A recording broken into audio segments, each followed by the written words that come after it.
tributamos a honra, a glória e o louvor, porque só Ele e mais ninguém é digno de ser adorado. Pai do Senhor para a igreja. Quantos estão desejosos de ouvir a palavra do Senhor nosso Deus? Diga aleluia. Livro do profeta, sacerdote, juiz Samuel, capítulo de número 2. Eu sou muito tímido para anunciar, não sei porque eu estou falando tanto assim. Eu trouxe alguns temas de DVD, se eu não me engano, 6 temas. Gideões 2006, a mensagem que impactou o Brasil e até hoje onde passa faz um estrago no império de Satanás. 5 verdades que a fama escondeu de Elias e uma de Eliseu, a mensagem que Deus disse que eu deveria pregar lá. Gideões 2007, o cobre resgatado. Temos também 4 mensagens, 3 pregadas na Quinta da Vitória, na igreja do pastor Sila Malafaia, o sacrifício do Moriá, Jesus e a Samaritana, restituição em Cristo. E também uma mensagem pregada no congresso deles da Penha, que é uma mensagem que para você ouvir, ver e guardar com muito carinho, chama-se 4 prisões de um sonhador. Eu até quero que o cidadão que esteja com o meu DVD lá me traga aqui o DVD 4 prisões de um sonhador e entregue na mão do vereador Eliseu Daniel, por favor. 4 prisões, pede para pegar lá, Eliseu. 4 prisões de um sonhador, que fala da trajetória de José e a sua vida próspera. Passe ali, adquira por apenas R$10. Acredito que está muito barato. Livro do profeta, sacerdote Samuel, capítulo de número 3, versículos de 1 em diante. Quem achou, diga amém. O menino Samuel servia ao Senhor perante Eli. Naqueles dias, a palavra do Senhor Deus era muito rara. As visões não eram frequentes. Certo dia, estando Eli deitado no seu lugar de costume, os seus olhos já começavam a escurecer-se, de modo que não podia ver. E tendo-se deitado também Samuel no templo do Senhor, em que estava a arca, antes que a lâmpada de Deus se apagasse, o Senhor chamou: Samuel, Samuel. Ele respondeu: eis-me aqui. E correu a Eli e lhe disse: eis-me aqui, pois me chamaste? Mas ele disse: não te chamei, torna a deitar-te. Assim ele foi e se deitou. Tornou o Senhor a chamar de novo: Samuel. E Samuel se levantou e foi a Eli e disse: eis-me aqui, pois me chamaste? Mas ele disse: não te chamei, meu filho, torna a deitar-te. Ora, Samuel ainda não conhecia o Senhor, e não lhe tinha sido manifestada a palavra do Senhor. O Senhor tornou a chamar a Samuel pela 3ª vez. E Samuel se levantou e foi a Eli e disse: eis-me aqui, pois me chamaste? Então entendeu Eli que era o Senhor quem chamava o menino, pelo que ele disse a Samuel: vai deitar-te, e se eu lhe te chamar, dirás: fala, Senhor, pois o teu servo ouve. Então Samuel foi e deitou-se no seu lugar. Veio o Senhor e ali esteve, chamando como das outras vezes. Samuel, Samuel, respondeu Samuel: fala, pois o teu servo ouve. Amém. Meus amados e queridos, graças ao nosso bondoso e eterno Deus, que concede-nos a bênção e a riqueza e o grande privilégio de poder ocupar esta santa tribuna para fazer uso da exposição de sua bendita e de sua poderosa palavra, a palavra do Senhor nosso Deus, que é digna de toda aceitação, pois ela é infalível. Meus amados, nós lemos nesta oportunidade alguns versículos do capítulo de número 3 do livro do sacerdote e do profeta Samuel, quando fala-nos a respeito da sua chamada, quando Deus resolve falar com Samuel e mostrar para ele todo o seu projeto e toda a sua chamada ministerial.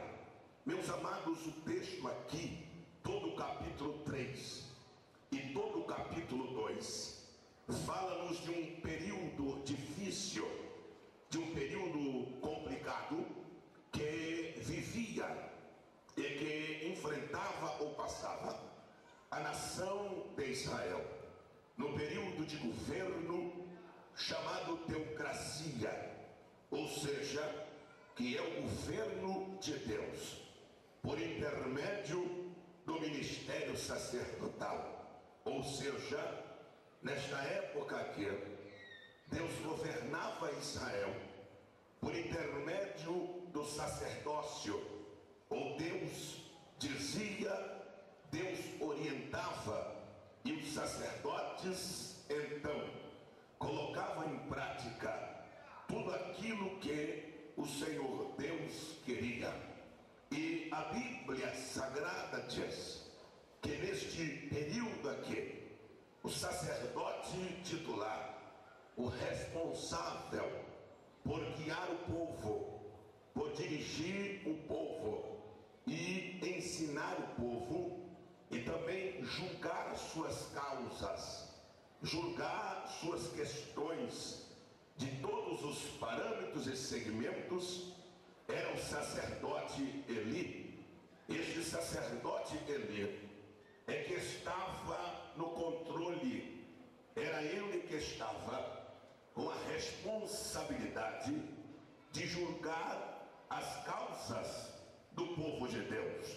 A Bíblia Sagrada diz que o sistema de governo teocrático é um bom sistema, porque tem que reinar a soberania da vontade divina, e se ela reinar, logo todos serão beneficiados. Mas a Bíblia Sagrada diz que o sacerdote Eli tinha 2 filhos, cujos nomes eram Ofni ou Ofni, e o outro se chamava Finéias. Segundo a lei de Deus, a chamada sacerdotal, ela estava na linhagem, ou no sangue, ou na linhagem levítica. Ou seja, para a pessoa ser um sacerdote, ela tinha que ser descendente da tribo de Levi. Se não assim fosse, ele não poderia jamais ser um sacerdote.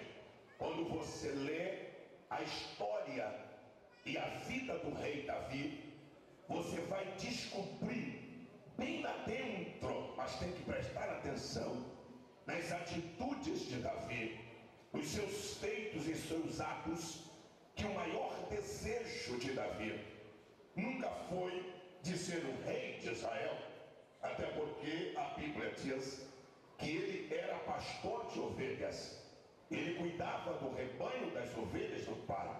Logo Deus o chamou de trás das malhadas e o fez rei de Israel. Mas observando seus atos e atitudes, o maior desejo que pairava no coração de Davi era de ser um sacerdote.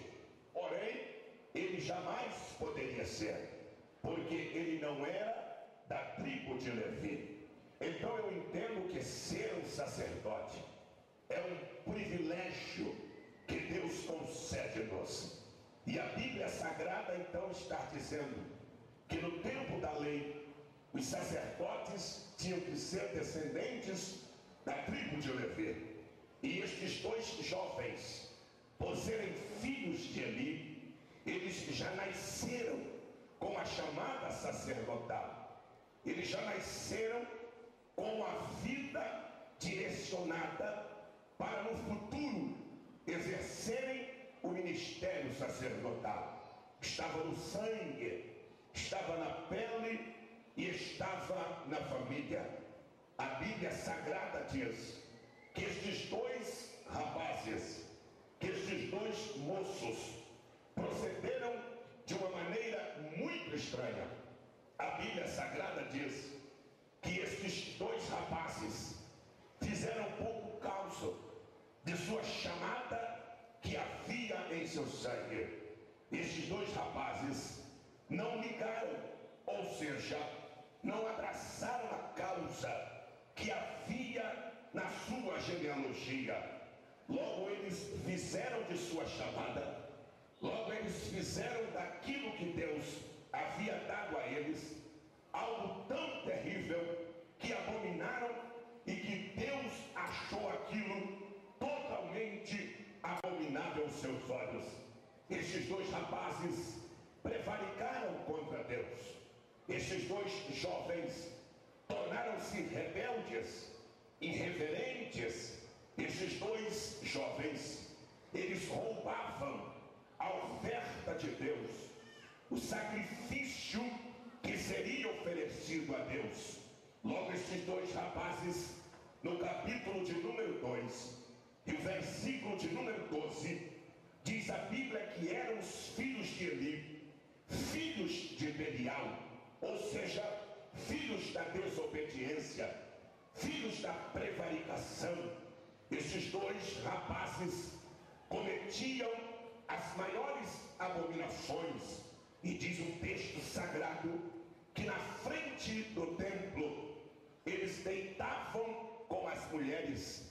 Logo a fama daqueles dois rapazes, a fama daqueles dois moços alcançaram todos os termos da terra de Israel.